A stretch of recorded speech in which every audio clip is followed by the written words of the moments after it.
nos interesan, ¿verdad? Es la primera vez que tal vez lo van a ver acá. Luego en el curso de construcción, en lo que son pliegos de construcción, también van a aparecer. Prácticamente en todos los cursos de construcción que siguen acá se abordan desde ya una aplicación, porque en realidad sí hay una teoría detrás, por supuesto, pero ya es una de las aplicaciones de la mecánica de suelos. Entonces, me voy a permitir, bueno, ya está compartido, me desaparezco aquí y lo pongo en modo presentación para irlo cubriendo en esta primera hora, que es la que tengo con ustedes. Vamos a ocultar aquí. Eso era para mí, ¿no? Ok, listo. Ya estamos ahí. Bueno, el tema de compactación tienen que verlo ustedes como un mejoramiento de suelos. Y de hecho, parte de lo que ya, ¿verdad? Se les invita a hacer dentro de las fichas estas es porque ustedes vayan manipulando el suelo y vayan viendo consistencia, vayan viendo tipos, ¿verdad? Bueno, obviamente solo tienen ahora acceso al suelo de su casa o de la zona cercana, pero nosotros cuando estemos en el ejercicio nos vamos a topar con diversos tipos de materiales, gruesos, finos, y ya vimos la variabilidad entre los gruesos y entre los finos. Pero entonces con la compactación lo que andamos buscando es hacer un arreglo tal que cambie la estructura que tiene. ¿Qué significa eso? Que con ayuda del agua yo voy a hacer que estas partículas sólidas que están aquí se reacomoden, pero añadiendo una energía.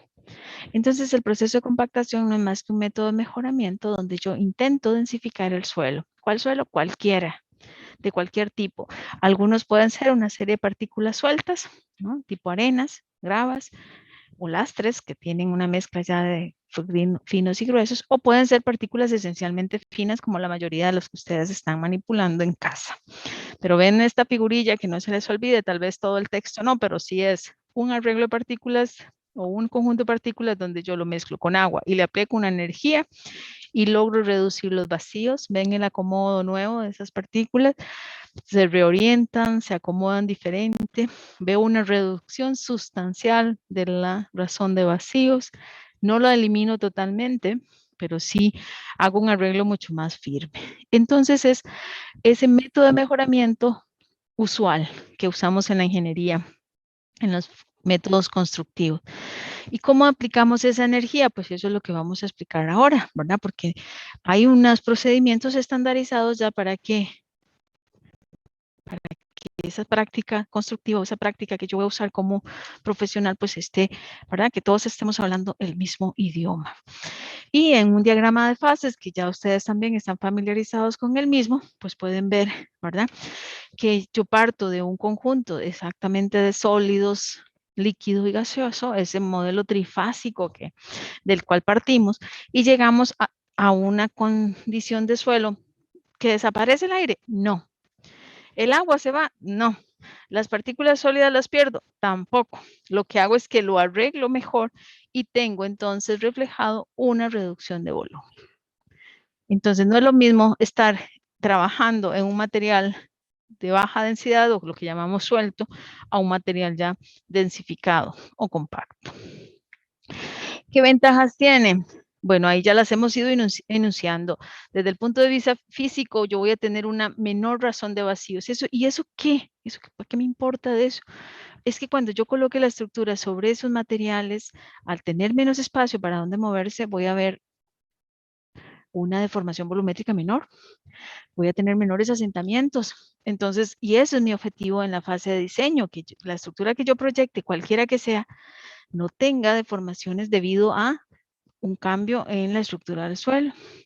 Aumento las densidades. Sí, claro, porque ahí tengo menos razón de vacío.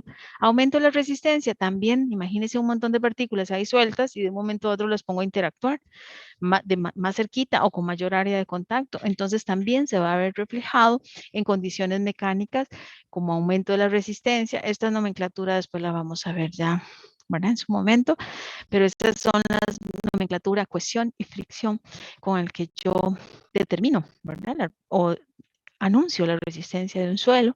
Eso lo vemos ya en la última parte del curso de laboratorio.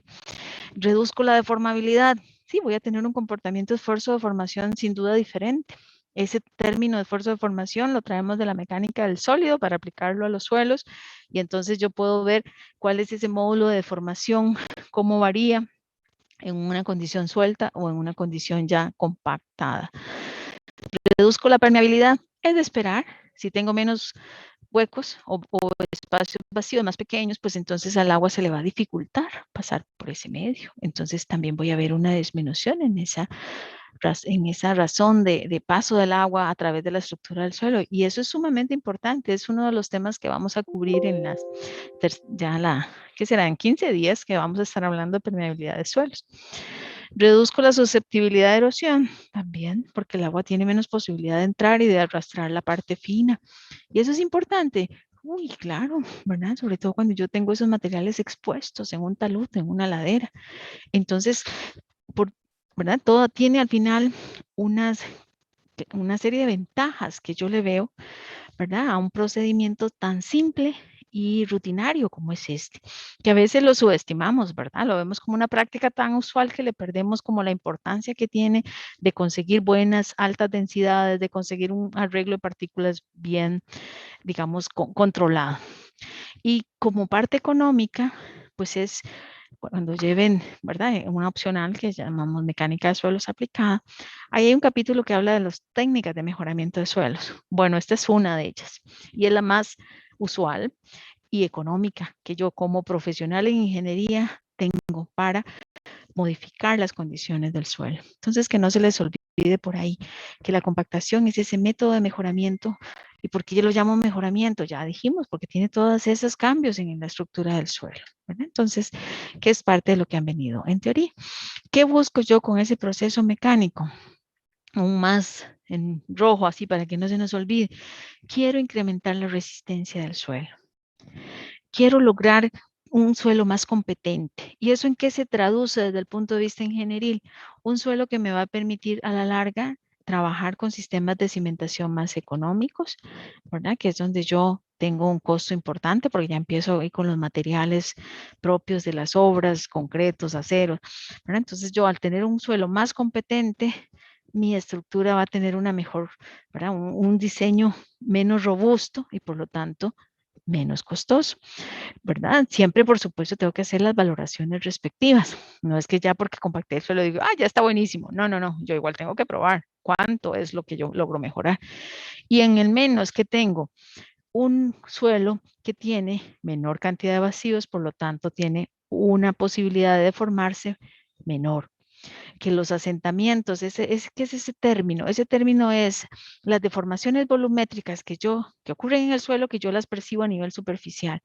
Entonces yo puedo ver edificaciones desplomadas con asentamientos y todavía si fueran asentamientos uniformes, que ese es otro tema que vamos a ver igual dentro de unos 22 días, si todo se me deformase igual, bueno, de ahí yo busco cómo trabajar los accesos, ¿verdad? Conexiones con tuberías, pero si yo empiezo a tener deformaciones diferenciales, no hay elemento estructural que la soporte de manera invicta. Voy a ver agrietamientos, voy a ver cómo ya las puertas no me van a funcionar, o los cierres porque se me traban, voy a ver una serie de grietas, patrones de grietas que me anuncian, cuidado, porque está sometiéndose la estructura a unos momentos cortantes que usted no consideró. Entonces, todo se refleja en un mejor desempeño de mis obras civiles en general, si yo logro mejorar las condiciones del suelo. Entonces, que no se nos olvide ese más y ese menos, porque es fundamental a la hora de que estamos nosotros ya pensando en desarrollar obras sobre ello. ¿Qué tipo de obras? Hay de todo, ¿verdad? Aquí yo, por supuesto, aprovecho las majestuosas, ¿verdad? Esta es una obra de materiales compactados. Ese cuerpo de la presa principal, no nos vamos a concentrar en las obras aledañas, pero si solo vemos el cuerpo de la presa, de ese dique de materiales compactados que está cerrando y así generando un embalse, bueno, aquí para aprovechamiento de energía, para la energía, generación de energía, esto es una presa de materiales compactados. No es llegar y depositar los materiales ahí que se acomoden, ¿verdad? A su gusto, no. Es que aquí lleva un proceso constructivo ordenado, controlado, aplicando la energía adecuada, con las humedades adecuadas para alcanzar la densidad que yo requiero, ¿verdad? Entonces, ve dónde entra todo esto de mejoramiento de suelos, compactación de suelos. Ya les digo, no vamos a entrar en el detalle de esas obras. Esta es APM en su proceso constructivo hace unos años. Igual, rellenos artificiales, ¿verdad? Que yo empiezo a conformar y no es solo derramar el material, es que yo lo tengo que densificar. Todos estos materiales que van a conformar la plataforma que usamos hoy día, pues es producto de esa densificación de materiales, de acarrear los materiales, disponerlos en el sitio y densificarlos. ¿A través de qué? De maquinaria de construcción convencional. Caminos, rutas para favorecer la movilidad, ¿no? Los hemos visto de repente, ¿verdad? A lo largo de nuestra vida ahí funcionando nuestras carreteras o pasos, ¿verdad? Cantonales y vemos maquinaria, rodillos, todavía no tenemos o apenas estamos aprendiendo a identificar las cosas por su nombre, pero esto lo que están haciendo es un proceso de mejora, mejora de unos materiales que se disponen en el sitio o que están en el sitio para lograr ese comportamiento mecánico más favorable. O también cuando hacemos movimientos de tierra para generar plataformas y a partir de ahí desarrollar las obras civiles. Bueno, entonces en la parte de geotecnia realmente no porque sea pretenciosa yo, pero tiene interacción con todas las demás áreas de la ingeniería civil. ¿Por qué? Porque si yo estoy hablando de transportes, yo necesito saber de que esto, en transportes yo obviamente voy a tener temas de tránsito, pero tengo que diseñar los pavimentos y los pavimentos van a ir sobre estos materiales y van a usar materiales para la construcción. Entonces tengo que interactuar ahí. Si estoy conformando, yo estoy como constructor o como diseñador, igual, si yo voy a tener que alistar plataformas para desarrollar mi estructura, pues tengo que mejorar estas condiciones del suelo, generar esas plataformas, involucra conocer del comportamiento de los materiales. Entonces, ustedes aquí lo que están es, ¿verdad? Viendo todos los campos, inclusive de acción, donde va a tener necesidad de conocer propiedades de los suelos. ¿Cuáles suelos? No importa si es un suelo cohesivo o un suelo granular. Y eso sí, ¿verdad? Tengo que tenerlo presente porque los suelos no se comportan igual. El suelo cohesivo, hemos insistido, y ustedes lo tienen cerca de casa en su mayoría, por ahí solo dos compañeros nos pusieron en evidencia un material granular cuando están trabajando con los suelos in situ, pero en su mayoría son suelos finos, ¿no? Los hace caer a cómo ustedes manipularon el suelo y lo sintieron en aquel ejercicio primero, ¿verdad? Y lo que estaban haciendo pues era viendo la compacidad, cómo cambiaba, o la consistencia, cómo cambiaba si le ponía agua o no, y alguna energía, porque el hecho de amasarlo con sus manos y de tratar de hacer un bastoncillo, bueno, un rollito ahí que se les pidió, ¿verdad? Eso ya era una energía mecánica que le están aplicando, están buscando un arreglo diferente. Y no va a ser lo mismo si cogen, por ejemplo, una serie de canicas, que no son canicas, ok, pero un montón de partículas granulares, ojalá subredondeadas, y intentan hacer ese mismo ejercicio. En algunos va a predominar la forma en que se acomoden debido a que a la graduación, o sea, cómo están distribuidos los tamaños. La forma de esas partículas no es lo mismo si yo cojo grava de río, ¿no? Ya aquí empezamos a invitarlos a ver los materiales ya con otros ojos, ¿verdad? No es lo mismo si yo me siento a la orilla de un río y empiezo a coger la arena y me empiezo a ver en la arena y entonces la arena o la grava ya viene, ¿qué? Con partículas subredondeadas, pues, ¿verdad? Ya no hay aristas tan pronunciadas, la superficie es más lisa, que si yo lo cojo justo de un quebrador, donde yo tengo, ¿verdad? Unas formas de partículas muy diferentes, una rugosidad muy diferente. Y eso entonces hace que los materiales, si bien los puedo encasillar en comportamiento para suelos finos o suelos no granulares, no es lo mismo. Nunca va a ser lo mismo porque son materiales diferentes. Y lo que tengo que entender es qué rige en cada uno de ellos, cuándo utilizarlos, ¿verdad? Y luego qué es lo que está haciendo la compactación. En un suelo cohesivo estoy tratando de reorientar las partículas, pero recuerden que todas ellas están enlazadas eléctricamente. Entonces, ¿cómo le hago? Aplicando una energía, sí, pero bueno, el proceso puede no resultar tan eficiente de repente como lo estoy viendo en un suelo granular, donde yo con una buena sacudida, de repente ya lo densifique mejor. Y si además le pongo una energía estática, consigo incrementar esa mejora. Entonces, dependiendo del suelo, así va a ser lo que lo genere. Aquí voy a pasar muy rápido porque esto se supone lo ven en teoría. Son los equipos, ¿verdad? Hay equipos que me van a transmitir una carga estática un rodillo como este, por ejemplo, si no tiene vibración, es una carga estática, una masa que yo estoy pasando para allá y para acá, ¿verdad? Que depende del número pasado. Eso es una carga estática. O hay otras veces que le pongo un vibrador, entonces además del peso propio del rodillo que puede estar desde 5 toneladas, 20 toneladas, yo lo escojo, ¿verdad? En función del tamaño de los agregados, de lo que quiero hacer, le puedo poner un vibrador. Entonces, tal vez algunos han percibido pasar a la par de una, o que una maquinaria de estas pase a la parte del proyecto de uno, ¿verdad? O de la zona donde esté uno, siente la vibración. Esa vibración ayuda a acomodar algunas partículas, no todas. Otras es como un amasado, eso que, ¿verdad? Que usamos una energía estática, pero como amasando el suelo, y otras de impacto, ¿verdad? Aquí están los rodillos estáticos, rodillos de acero, que puede tener vibradores o no. Están las compactaciones por impacto. Esta es la más común, ¿verdad? Llega la IA hacia una zanja y después intentan reconformar la estructura del pavimento que existía y lo hacen con estos pisones, ¿no? Equipos manuales que son igual de impacto. O tenemos estos un poquito, unas placas de mayor tamaño, ¿verdad? Para lograr igual densificar los materiales. O está el pata de cabro, que ya igual esto, ¿verdad? Ya en nuestro ejercicio lo vamos a ir viendo. Un material fino, no se compacta fácilmente con un rodillo liso como este, se nos queda ahí pegado. Entonces vamos a trabajarlo con un rodillo con unas protuberancias, por eso le llaman pata de cabro, pata de elefante, dependiendo de la huella que deje, pero es como ir amasando el suelo. Y por supuesto, como avanzo y retrocedo, entonces yo voy justamente haciendo esa modificación en el suelo, que lo usamos mucho para lo que son materiales finos. O a veces aprovechamos los compactadores neumáticos que son a través de llantas con una presión de inflado ya especificada, que entonces son, ¿verdad? Energía igual que voy a transmitir en una dirección y en otra, de avance y retrocedo, ¿verdad? Y va a ir aplicándola. Entonces hay diferentes tipos y en este cuadrito que les queda ahí en la presentación, ahora que la comparta, pues tienen cuándo aplica uno y cuándo aplica otro. Cuando uno dice, tiene un desempeño excelente, el rodillo liso porque es un material granular. Eso es un 1.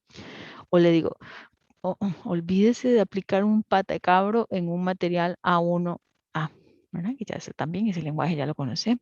¿Y eso por qué? ¿Verdad? Entonces, bueno, y uno empieza a entender, claro, es que estas protuberancias lo pueden hasta quebrarme las partículas y triturarlas. Entonces no funciona bien para eso, pero sí un rodillo liso. Entonces en este cuadrito que es de la literatura, les queda ahí como herramienta, ¿verdad? Como una herramienta de consulta o un dato de referencia de cuando uno piensa que el equipo que está seleccionando tiene un buen desempeño y cuando no. ¿En función de qué? Del tipo de suelo, de esta clasificación, porque ese es el ASHTO. Ahora bien, entrando propiamente a lo que es el método de laboratorio, hoy nos vamos a concentrar en el productor estándar. Tenemos necesidad de conocer las características de compactación. Entonces lo vamos a hacer a través de procedimientos estandarizados y para determinar sus propiedades y ver su competencia mecánica.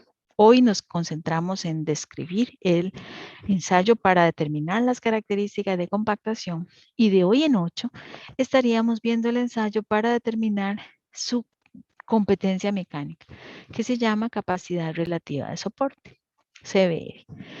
Dentro de las características de compactación hay dos procedimientos, productor estándar y productor modificado. Eso, ¿por qué? Porque ya les dije, no es lo mismo si yo estoy compactando una arcilla, un limo, o si estoy compactando una grava o una arena, granular o fino. Entonces, este es el que nosotros, ¿verdad? Generalmente desarrollamos porque trabajamos los suelos in situ, que suelen ser materiales finos. Vean que de los 51 alumnos que hay este semestre, que solo 2 indiquen que tienen material granular como material ahí de cerca, pues eso nos dice decir que la mayoría de los materiales sobre los que desarrollamos obras, pues suelen ser materiales esencialmente finos. Entonces, nos vamos a concentrar hoy en esto, ¿verdad? Y realmente no difiere mayor, bueno, no, sí difiere. El procedimiento en términos generales es el mismo. Lo que difiere, si yo hablo de un productor estándar o de un productor modificado, es la energía.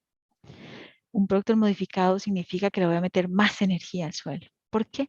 Porque es un suelo que aguanta más. que necesita más para acomodarse, ¿verdad? Pero en términos generales el procedimiento es similar.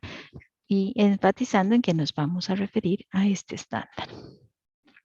¿De qué depende esa compactación? Tipo de suelo, ya lo hemos venido anunciando. ¿Cuánta agua le añado? Ustedes vieron en el ejercicio primero que le iban añadiendo agua y el material iba cambiando. Y hubo un momento incluso algunos de que se les hizo un tremendo barrial, ¿verdad? Ahí nada más en ese proceso. Entonces el agua sí es fundamental en este procedimiento. ¿Cuánto es el agua ideal para mezclar ese suelo que yo logre una vez aplicada la energía un comportamiento más favorable? En esos casos entonces, bueno, y lo que tengo que llevarme el material es al laboratorio para poderlo densificar y poder decir, ok, ese es el porcentaje óptimo para hacerlo. Y ese porcentaje óptimo, ¿cómo lo determino? Pues a través de los procedimientos estándar que vamos a describir hoy. Oiga, ¿y la energía? ¿Cómo hago con la energía? Bueno, la energía que va a requerir un material va a depender del tipo de suelo. Entonces, de ahí es que yo escojo si es la energía Proctor que le emite una metodología estándar o una modificada. Esta formulita que es parte del diagrama de fases, ¿verdad? Que ya manejan, pues lo que nos permite realmente es llegar y poder vincular la densidad masa entre volumen que yo alcanzo con un porcentaje de humedad. Y eso me permite entonces establecer la densidad seca del material que andamos buscando en esto, porque esa es la densidad con la cual nosotros vamos a hacer referencia. Entonces, ¿cuál es el objetivo de nuestro ensayo? Poder determinar el contenido de humedad donde se logra el mayor peso unitario, que llamamos humedad óptima. Ustedes lo van a tener ahí, está resaltado para que no se nos olvide. ¿Y qué más?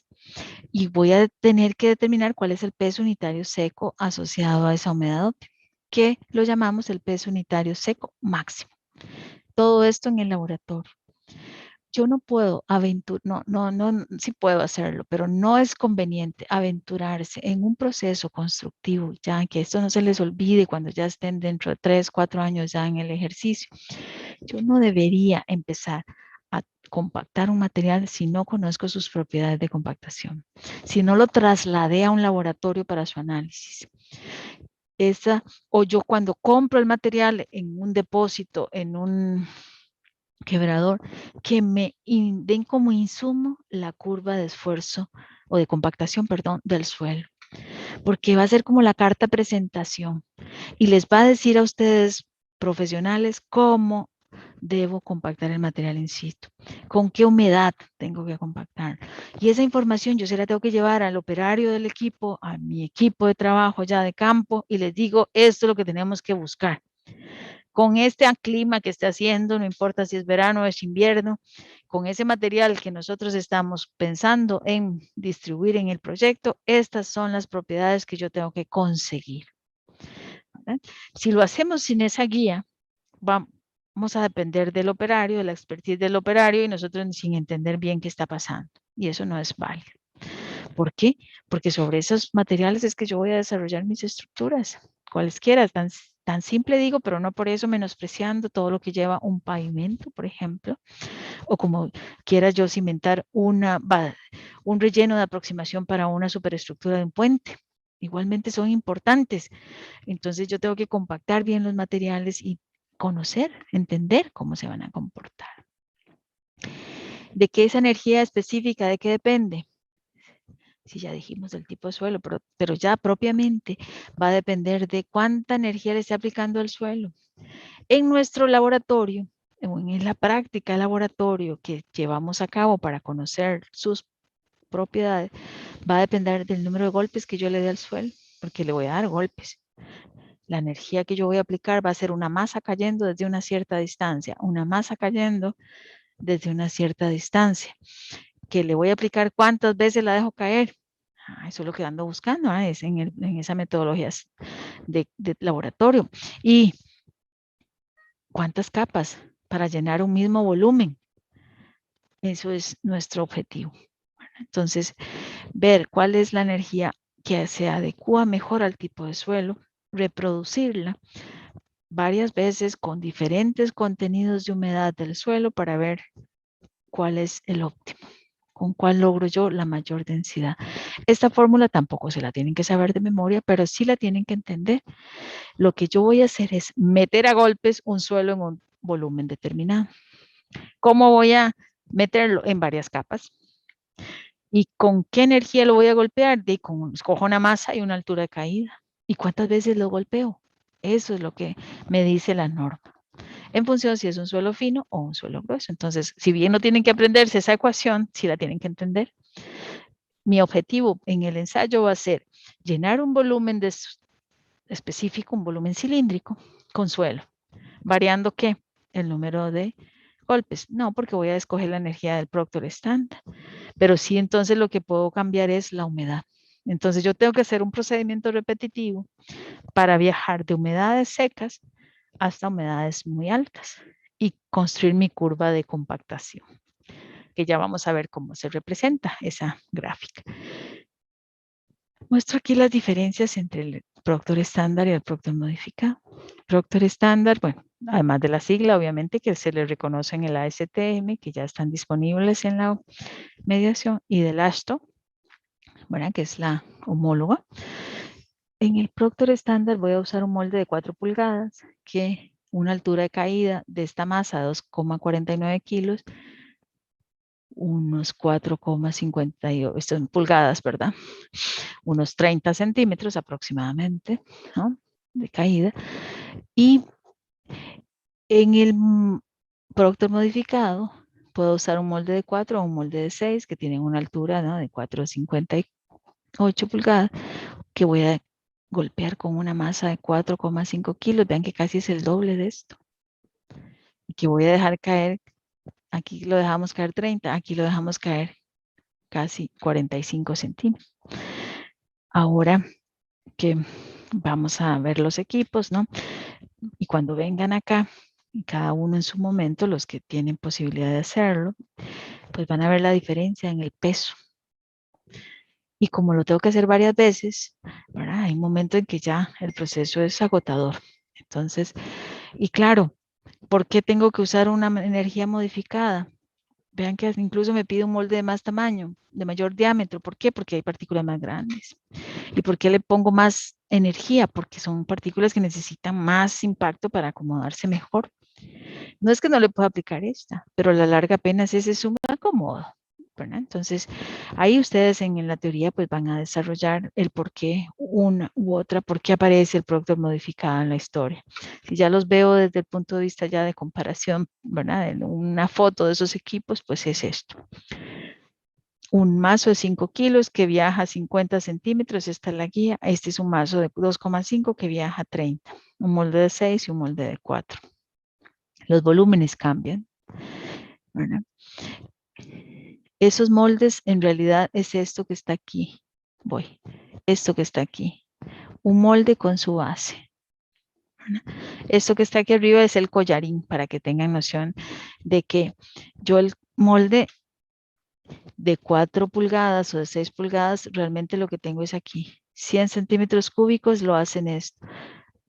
100.500 en este. Y este collarín es solamente porque como yo tengo que garantizar que el molde quede lleno, pues ocupo una herramienta ahí que me ayude a sobrepasar ese nivel para después rasar. Ya lo vamos a ver en el procedimiento. Proctor estándar, igual una fotografía ahí, un esquemita. Utilizamos el mazo 2,5, perdón la repetición, pero es para que no se les olvide.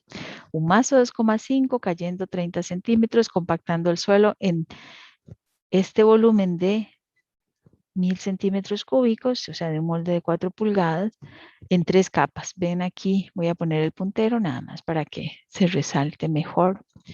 Ven aquí las 3 capas, capa 1, capa 2, capa 3. ¿La capa 3 llegó hasta la parte superior del collar? No. La capa 3 apenas sobrepasa el volumen. Entonces yo metí el material con un contenido de humedad dado, que yo voy a irlo cambiando con puntos, ¿verdad? Diferentes condiciones de humedad y voy a compactarlo en 3 capas con 25 golpes cada uno. Y en el Proctor modificado, yo uso el mismo molde de 4 pulgadas. Voy a poder usar de 4 o de 6. Ahí yo tengo que ver, bueno, si uso un volumen mayor, tengo que meterle más golpes. Si uso el volumen de 4 pulgadas, me quedo con los 25 golpes. Pero lo voy a introducir en ese molde con 5 capas. No sé si da para verse aquí, pero ustedes cuando lo tengan. Aquí tengo la primera, la segunda, tercera capa, cuarta capa y quinta capa. ¿Llené la totalidad del molde? No. Llené los 1500 centímetros cúbicos que me interesa. Con esta energía, ¿cuál? El mazo de 4,5 kilos cayendo 45 centímetros. ¿Cuántos golpes? Les decía, si uso un molde de 4 pulgadas, son 3 capas, no, perdón, 5 capas, 25 golpes. Si uso un molde de 6 pulgadas, son 5 capas, pero con 56 golpes. ¿De dónde hago esa relación? Me estoy devolviendo rápidamente. Aquí. Okay. La energía estándar o la energía modificada se contabiliza acá. Entonces, si estoy ampliando el número de golpes, perdón, el volumen, pues tengo que aumentar el número de golpes. Eso está resumido en esta lámina. Esto es lo que nos dice la norma. Porque dentro del mismo procedimiento estándar tengo varios, ¿verdad? Posibilidades. ¿En función de qué? Del tipo de material. Vean que aquí en método A solo me dice use material pasando la 4. ¿Qué es el material pasando la 4? Todo lo que son arenas y finos. Aquí me dice, aquí puedo usar un poquito de grava, porque tal vez su material tiene una porción importante. O sea que ocupo la graduación antes para saberlo. ¿Ok? Porque aquí me dice cuándo aplica uno y cuándo el otro. Y como estamos con molde de 4 pulgadas acá, lo vamos a hacer en 3 capas con 25 golpes por capa. El método C es aumento el volumen porque tengo partículas más gruesas, pero tengo entonces que aumentar el número de capas. Perdón, el número de golpes, porque lo repito 2 veces llevo. Siempre son 3 capas en el estándar, solo que cuando trabajo con moldes de 4, 25 golpes. Cuando amplío el tamaño del molde, 56. Y el asto tiene su equivalente. ¿Por qué pongo los dos? Porque es que depende del proyecto que a ustedes les toque trabajar. Hay proyectos en que el lenguaje es ASTM, ¿verdad? Y hay otros donde yo me muevo con las normas AASHTO. Generalmente las obras viales se mueven con las normas AASHTO. Entonces, no saben ustedes dónde van a estar, ¿verdad? Dentro de un ratito ya elaborando. Este es el que vamos a ver en detalle. La muestra requiere una presentación previa, una preparación previa. Puede ser, sobre todo si son suelos finos. ¿Por qué? Porque el agua no les entra tan fácilmente, ¿verdad? Entonces yo debería hidratarlos con diferentes contenidos de agua, dejarlos reposando, lo que es más fino, ¿verdad? Para ver que tenga realmente una posibilidad de humedecer todas las partículas. Obviamente, pues aquí hoy no nos va a dar chance de hacer eso, ¿verdad? Pero yo en un proyecto, yo en algunos casos prefiero hidratar la muestra antes, es decir, dejarla en contacto con el contenido de agua que quiero trabajar, y en otras pues no se requiere. Ahí voy a pasar rápidamente el equipo y el procedimiento. Este es el equipo que utilizo, obviamente las mallas, porque tengo que saber, ¿verdad? La graduación. El equipo vario, cuchara pulpera, espátulas, brochas, una bandeja grande para homogenizar el material, los moldes y los mazos. Empiezo con homogenizar el material con el agua. ¿Cuánta agua? Ustedes no van a encontrar en ningún lado de que les diga, mezclen con medio litro, con 700 mililitros, con 250 mililitros. Eso depende del tipo de suelo. Entonces yo tengo que ir probando. ¿Y cómo lo pruebo? Con la mano. No, ¿verdad? Yo veo la consistencia del suelo. Esto que estoy haciendo aquí, entonces yo digo que voy a empezar mezclando unos 2.500 gramos del suelo con 500 mililitros de agua. Y veo a ver qué tal va. ¿Cómo es esa mezcla? Los que hayan metido mano en cocina sabrán, ¿verdad? O habrán oído a sus familiares donde dicen, tienen que ser una mezcla homogénea, que no le quede ni por lado por seco, ni muy húmedo por el otro lado. Tienen que ver un proceso tal que yo vea distribuida el agua uniformemente, ¿verdad? Entonces ese proceso lo hacemos manual y vean que no uso guantes, ¿verdad? Aquí no se usa guantes porque yo tengo que ir sintiendo el suelo y el guante me impide eso, ¿verdad? Entonces, voy homogenizando. Una vez que yo logro la mezcla homogénea, empiezo a compactar. ¿Cómo lo compacto? Puede ser con un mazo manual, que sean estos, o puede ser un mazo mecánico. Ya si yo quiero quitarle el factor humano, meto el mazo mecánico, porque el mazo no se va a cansar. Es que cuando usted dice, ¿cuántas capas son? 3. 25 golpes por capa son al final 75 golpes que tengo que dar. Si un brazo nunca está acostumbrado a agarrar ni siquiera una mancuerna, pues imagínese cuando ya yo levanto el número 50, ya no tengo ni energía. Obviamente no les pasa a los técnicos de laboratorio porque están en esto, ¿verdad? Pero si nosotros estamos empezando, pues claro que cambiamos la energía. Y eso tiene una incidencia, por supuesto, porque yo tengo que guardar la misma energía, o sea, la misma altura de caída siempre. Cuando voy por el golpe 70, a la larga lo levanté 15 centímetros. No, eso está mal. Esas son fuentes de error. Entonces, por esas cosas es que aparecen los mazos mecánicos. Además, yo no hago una pastilla. Yo para la curva Proctor por lo menos necesito 5. Y si tengo que hacer varios Proctor al día, bueno, entonces obviamente aparece la herramienta ya mecánica que me ayuda a evitar ese cansancio, ese factor humano que me puede incidir en el resultado. ¿Y cómo lo golpeo? Vean estas diagramitas. Es que yo empiezo y tengo que golpear toda el área. ¿Cuál área? Esta área que está aquí. Yo no me voy a concentrar solo en el centro, sino que tengo que distribuir los golpes uniformemente también. Entonces empiezo a hacer, ¿verdad? Contar 25 golpes distribuyéndolos en toda la sección, ¿verdad? Que tengo disponible. Cuento los golpes y se me olvidó, voy por el número 25, ya no sé si lo conté bien, y entonces digo, no, mejor le meto unos más porque no me acuerdo, ¿verdad? Entonces, esas son fuentes de error que nos suelen pasar si no estamos habituados con esto. Y eso es un problema, claro, porque le estoy metiendo más energía. ¿Dónde lo veo? En la fórmula. Por eso les decía, no se aprendan la fórmula de memoria, pero tenganla como en mente de cómo puedo yo, ¿verdad? Variar las condiciones si no estoy atento al procedimiento. Por eso es que se insiste en todos estos, ¿verdad? De que los laboratorios que generan estos datos estén en un proceso de verificación constante. Que cada cierto tiempo usted coja a sus técnicos y les diga, ok, vamos a hacer repetibilidad de, y todos van a hacer con el mismo suelo, van a construir su curva y veo a ver cómo van, porque ¿verdad? Ya uno finalmente necesita desarrollar esa expertise. Aquí yo se los muestro, lo van a hacer a los que están hoy aquí, los que eventualmente se les vaya a reproducir más adelante. Pero como profesionales, yo no hago eso. Yo pago porque lo haga. Y obviamente lo pagaré a alguien que esté claro de cómo se lleva o se deben hacer las cosas, porque cuando esos resultados me lleguen a mí como profesional para interpretarlos, yo no me pongo a pensar qué habrá hecho el técnico, ¿hizo los golpes necesarios o no? No, yo cojo ese dato y de una vez lo aplico, y porque ya sé, y estoy validando lo que un laboratorio me está diciendo, pero yo tengo que entender, ¿verdad? Cómo se hace, cómo se logra. Una vez que lleno el molde con las 3 capas, en este caso, del suelo fino que estábamos analizando, este es el collar, este es el collar, este es el molde. ¿Ven este sobrante que está aquí? Es necesario, porque ya, si yo no lo tengo, quiere decir que no llené la totalidad del molde. Bueno, entonces ese collar solo me sirve para ese fin.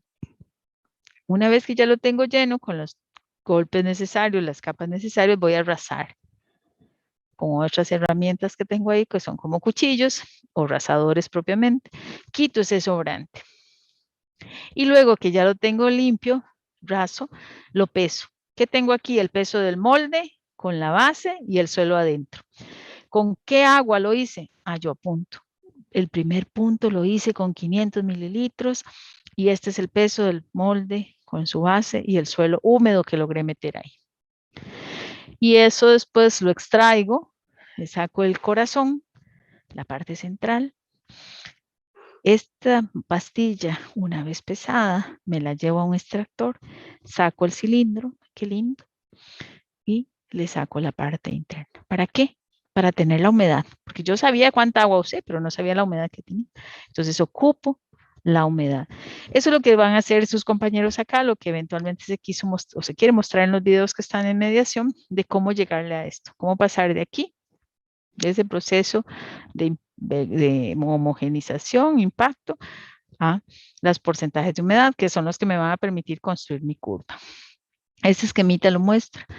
Cojo el material, lo homogenizo, lo coloco la primera capa en el molde, lo compacto 25 golpes uniformemente, segunda capa, otros 25 golpes, tercera capa, que me queda un sobrante ligero por encima del molde, 25 golpes más. Quito el collar, raso. Aquí en este pedacito aquí lo ven con la flechilla, pero pongámosle esto que está aquí es el sobrante que tengo que remover. Una vez que lo remuevo, lo peso, extraigo la pastilla, saco la humedad y voy con un punto nuevo, otra vez. ¿Qué le pasa a ese punto nuevo? Más agua. Y ahí voy cambiando más agua, y lo paso de una condición seca a una condición húmeda, preferiblemente. Digo seca cuando trabajo con contenidos de agua bajos. ¿Cuán bajos? Entre 200, 250, 300, hasta podría ser hasta 500 mililitros. Para algunos suelos eso es bajo, no para todos. Y hay algunos que absorben hasta 1500 mililitros. Entonces voy viajando en toda esa nube de puntos que posibles. Ok, y voy con la segunda charla, un momentito nada más para que pueda después pasar con el resto de compañeros. Aquí que va a ir en la charla, en la información que se adjunta en mediación, ya lo que viene es como el procedimiento de cálculo, porque yo les dije que hay que repetirlo varias veces. ¿Cuántas veces? Por lo menos yo debería hacer unas 5 veces para generar mi curva Proctor. Entonces, en cada punto yo tengo la humedad y tengo la densidad total. Y como tengo la densidad total y la humedad, puedo sacar la densidad seca, que esa formulación se las dimos al principio. ¿De qué? ¿Qué es lo que estoy midiendo? La cantidad de suelo que yo metí en este volumen a golpes con diferentes porcentajes de agua. Eso es lo que estoy haciendo, repitiéndolo, cambiándola. Y ahí es donde yo me doy cuenta cómo va cambiando el comportamiento del suelo. Traten ustedes de hacer su ejercicio en casa. Esta no es una ficha, pero los invito a cojan el suelo, porque espero no lo hayan botado, porque lo van a ocupar de aquí hasta el final del semestre. Cogen ese mismo suelo, lo tratan de meter en una botella, en un vasito, en una botella ahí ya de desecho, lo cortan y ahí intentan meter su suelo en condición seca, igual, y en condición húmeda, y en condición ya extra húmeda, con agua en exceso. Y traten de densificar eso. El material totalmente seco, sí, ahí se arregla. El material más húmedo, ¿verdad? Con exceso de agua, se les hace un barrial. Aquello. Entonces, yo lo que ando buscando es el comportamiento intermedio, porque yo solo me imagino decir, ok, voy a llevar la maquinaria, eso me cuesta tanto, lo voy a llevar y aquello es un barrial. ¿Cómo voy a compactar yo eso?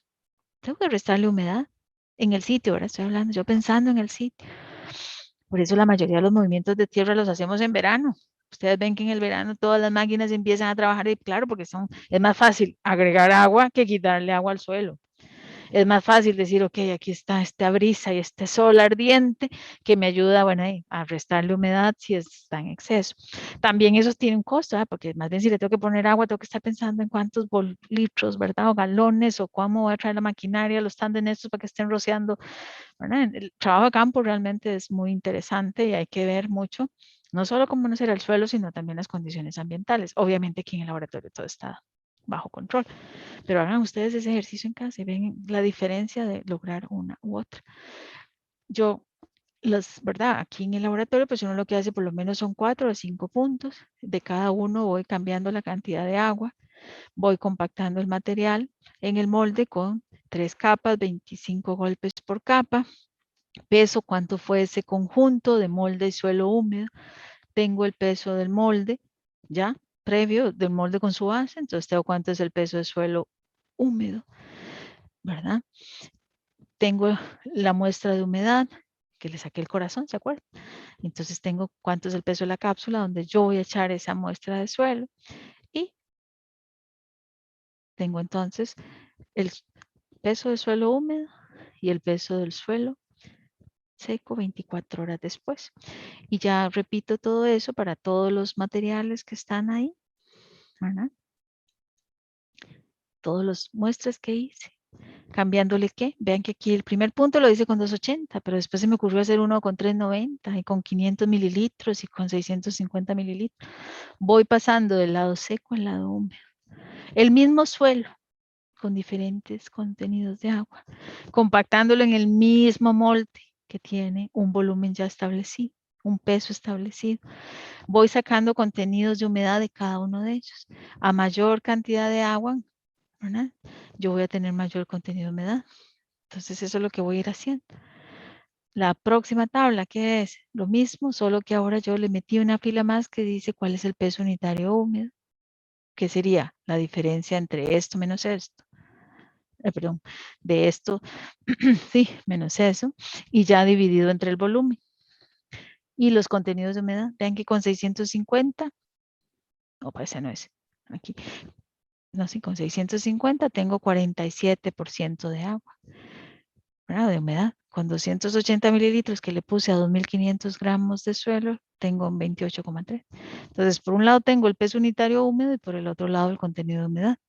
Pero lo que me interesa graficar es el peso unitario seco con el contenido de agua. Estos son mis 4 puntos. 280, que habíamos dicho, 390, 500 y 600. Ay, ¿qué pasó ahí? Vean que conforme le fui poniendo más agua, la densidad creció, ¿verdad? Aquí con 28% de agua era 1,13. Con 33 de agua, que eran los 390 mililitros, la densidad creció. Pero le puse más agua, ¿y qué pasó? Se me cayó el punto. Y le puse más agua a los 600 mililitros y vean aquí el punto donde está. ¿Qué creen que está pasando? Claro, cuando yo tengo el agua, más agua y aplico una energía, hagan el ejercicio de tirar una piedra ahí en un estanque. Hay unas ondas. Entonces, en ese caso que yo impacto, ¿qué hace eso? Es agua en exceso. Y desplaza el suelo también. Entonces lo saco de ese volumen. Entonces mi densidad baja. Yo tengo más agua, pero no logro meter más material dentro del molde, ¿verdad? Entonces, hay un momento, esta inflexión es la que a mí me interesa determinar. Yo voy a trazar, y ahora sí, haciendo un acercamiento de esto, trazo mi rama del lado seco, una recta de mejor ajuste que me ponga los 2 puntos que yo vi un incremento en la densidad, y hago otra recta del lado húmedo, donde yo veo que por más agua, la densidad baja, porque ya explicamos que el agua lo que hace es desplazar la parte sólida que estoy tratando de meter en ese volumen. Entonces, ahí tengo ya la representación para decir cuál es la densidad máxima seca del laboratorio con la humedad óptima. La densidad máxima seca del laboratorio no es la intersección entre esas dos tendencias.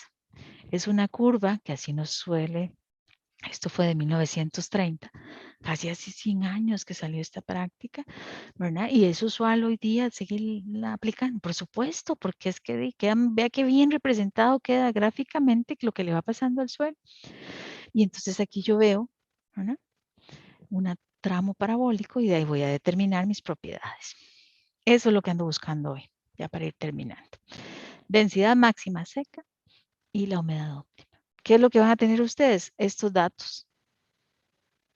Voy para atrás. No, estos que están aquí.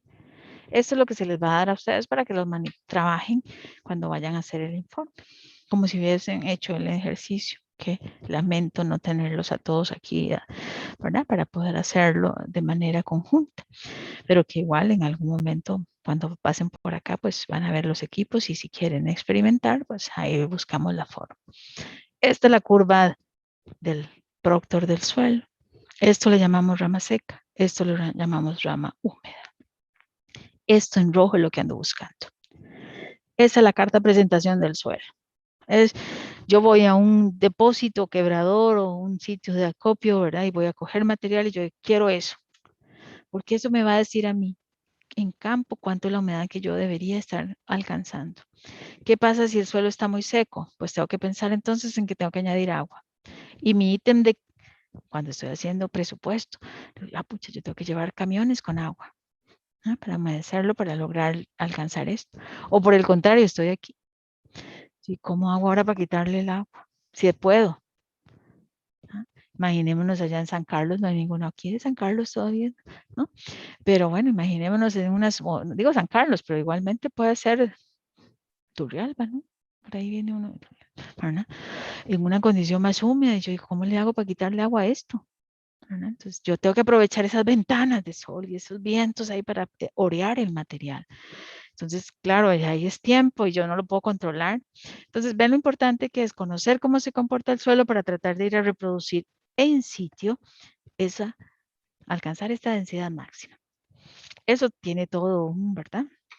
Unos procedimientos que uno trata de ajustar, etcétera, que no viene al caso, ni tengo chance de mencionarlo ahora. Ya para ir cerrando, ¿qué vemos entonces con el aumento de agua? Pues paso, ahora tengo un material que tiene una humedad menor que la humedad óptima, entonces hay una succión elevada. Yo puedo estar 24 horas con un operario, bueno, no me exagere, puedo estar 7 horas con un operario compactando material y nunca lo voy a lograr porque estoy muy distante de la humedad óptima. O en el otro extremo, lo tengo tan húmedo, tan saturado ya el material que no logro compactarlo por más horas que yo tenga el equipo pasando de un lado para el otro. Entonces, por eso es importante conocerlo. Y en esta laminilla, pues les dice cómo va cambiando las condiciones, ¿verdad? Conforme vamos aumentando el agua. No lo quiero ni seco, porque no lo densifico, ni lo quiero excesivamente húmedo, casi saturado, porque tampoco lo logro densificar. Y esto pues no me voy a detener, lo van a ver en teoría, ¿verdad? Pero pero sí es que queda en la presentación para que ustedes lo puedan leer con tiempo y calma, no como voy aquí yo a 100 por hora, ¿no? Pero entonces lo que me está explicando es lo que pasa del lado seco, cómo voy agregando agua, cómo se van lubricando las partículas, se van acomodando mejor cuando yo aplico esa energía. Cuando llego ya a las condiciones cercanas a la óptima, que ya yo veo un amarre significativo de las partículas, o cuando me paso al lado húmedo, donde el agua ya se convierte en algo nocivo, entre comillas nocivo, ¿no? Porque eso suena así como, ay no, es que sí, para los suelos ya un exceso de agua, si yo lo estoy tratando de compactar es lo peor que me puede pasar porque se me queda herida las máquinas, se me hunde el equipo, ¿verdad? Entonces lo tendrán con ustedes ahí para que lo estudien, ¿verdad? Y entonces estar claras que no puedo ni cambiar el número de golpes, ¿verdad? Porque si yo cambio el número de golpes, entonces empiezo a trabajar energías diferentes y mi material va a cambiar en función de esa energía. Entonces yo tengo que buscar, ¿verdad? Aquí también se queda con ustedes eso, de si yo le cambio los golpes, vean que mi curva Proctor cambia. Entonces si yo le doy a un constructor esto, y resulta que es por aquí donde debe andar, las humedades son diferentes, la densidad máxima que anda buscando en el campo van a ser diferentes. Entonces eso no se cambia aleatoriamente. Bueno, entonces, por eso yo digo, ok, o me acomodo al Proctor estándar o me acomodo al Proctor modificado. Y otra cosa que se les va a pedir, construir la curva de saturación. Un suelo compactado, si nos acordamos del diagrama de fases que mostré inicialmente, no llega a ser un suelo saturado. Se acerca a la saturación del lado húmedo. ¿Ven aquí? Me acerco a mi curva de saturación, o sea, todos los vacíos llenos de agua, pero eso no ocurre con un suelo compactado. ¿Ok? Conforme entonces tengo un aumento de energía, pues sí, yo veo que se me logro pesos unitarios más altos con humedades más bajas. Entonces a veces me puede convenir, yo digo, vea, no lo compacte con el Proctor estándar, simulando la compactación del Proctor estándar, vámonos al Proctor modificado, porque entonces yo puedo trabajar con menores humedades, pero logro densidades de campo mayor. Estos son valores típicos que lo tendrán con ustedes, también curvas para diferentes materiales. Ven que hay unas que son casi planas, bueno, por lo menos con una curvatura muy, muy suave. Hubo otras que son bien pronunciadas. Eso tampoco lo puedo predecir solo con verlo, tengo que probarlo a nivel de laboratorio. ¿Qué significa eso? Los rangos de humedades con los que voy a poder trabajar en campo también. Fuentes de error, que las tienen ustedes ahí enlistadas y las pueden consultar y ahora las podemos ir a comprobar con los muchachos que estén, y muchacha que está aquí, ¿verdad? Pero igual cuando yo estoy ejecutando, no se me puede olvidar y el número de capas, ni el número de golpes, y tengo que cumplir con los volúmenes que están. No puedo dejar el molde medio lleno porque ya estoy muy cansado, ¿verdad? Porque entonces ya eso es una fuente de error. Tengo que ser cuidadoso en todo, todo proceso de homogenización hasta de los cálculos. Y la caída libre, por supuesto. Recuerden que no puedo variar la energía. Entonces, puede ser que yo empecé así con los 30 centímetros siempre, pero que me canse y entonces ya después digo, ay, no, ni lo corto ahí, que lo golpeé. Lo voy a levantar 20 centímetros, ya estoy muy cansada. No, eso no se puede porque entonces empiezo a meter variables que no tengo control. Y en el campo, ¿eso qué? Digo, ya no, es que ya vea, ya es hora de almuerzo. Entonces ya me dijo aquel ingeniero o ingeniera que tiene que 25 pasadas. Ah, ya llevo 18, ya eso está bien. No, no está bien. Bueno, yo tengo que estar cumpliendo con las directrices para lograr la densidad máxima, el mejor arreglo que yo puedo del suelo. Y bueno, hay casos de aplicaciones, ¿no?, que dan accesos a puentes. No estamos hablando de superestructuras de más de 100 metros de largo, pueden ser 25, pero igualmente son importantes y por aquí yo tengo que pasar, ¿verdad?, para salir de la localidad o para pasar la mercadería. Entre pisos, ¿verdad? Igual si es una estructura muy puntual, una casa de habitación, yo igualmente tengo que hacerle un contrapiso. Y ese contrapiso no es tirar el material ahí, tengo que densificar, ¿verdad? O los caminos de acceso para proyectos de desarrollo turístico, pensemos, o los mismos arreglos que tengo que hacer en mi comunidad, ¿verdad? Para lograr esa movilidad. Entonces, en todo realmente, ¿verdad?, tenemos aplicación de la compactación de suelos. Y eso nada más lo voy a dejar ahí porque en 15 días vamos a estar hablando, de aquí a 2 semanas, de la densidad in situ. ¿Cómo hacemos? ¿Cómo trabajamos las humedades in situ? Siempre pido el 100% de la densidad máxima seca de laboratorio en el campo.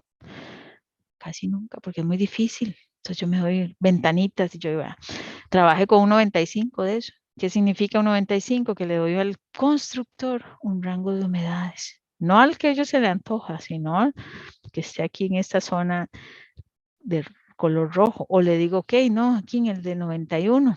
Entonces le doy una ventana de posibilidad de humedad mayor, ¿verdad? Y eso lo vamos a retomar ya más adelante. Bueno, no sé si los compañeros tengan alguna pregunta. En mediación está ya la guía, están las normas, están los vídeos ahí que acompañan el proceso. No son editados, ¿verdad? Entonces, y por ahí me pareció que hay unos que se les dificulta escucharlos bien, pero igual véanlos y con cualquier inquietud que les surja, pues podemos explicar o mostrar otros ahí que les pueda servir. Y si no, pues entonces, bueno, yo los despido a ustedes acá. Sí les invito a verlos. Esta presentación igual ahora más tarde ya la compartimos en mediación para que la tengan ya en el momento en que tienen que hacer la interpretación de datos, ¿verdad? Pero aquí yo me abro aquí la posibilidad de que, ¿verdad?, nos comuniquemos y si no, pues no tengo consultas, no veo manitas ni micrófonos habilitados, entonces me despido de los que están allá, ¿verdad?, en casa, para poder atender a sus compañeros y compañera acá en el ANAP. Pareciera que no, ¿verdad? Bueno, entonces, no veo a nadie. Estaba muy calladito. Ah, sí, Andrés. Ah, no, era la mía. Perdón. Listo, entonces. Bueno, entonces que tengan buen día. Los datos de esta práctica vamos a esperar cuando hagamos CBR, porque va otro informe conjunto de Proctor y CBR. Entonces todavía no estamos, ¿verdad?, por entregar más que el reporte de clasificación, en realidad, que es granulometría y plasticidad para el 29, ¿verdad? Hay una ficha adicional que les invitamos a hacer. Es muy rápida, entonces para que también le presten atención, porque ya está en mediación, para que vean ahí los hinchamientos, ¿verdad?, del suelo igual que tienen en casa. Entonces, si no hay más, pues nos despedimos y que tengan buen día. Hasta luego. Hasta luego, profe.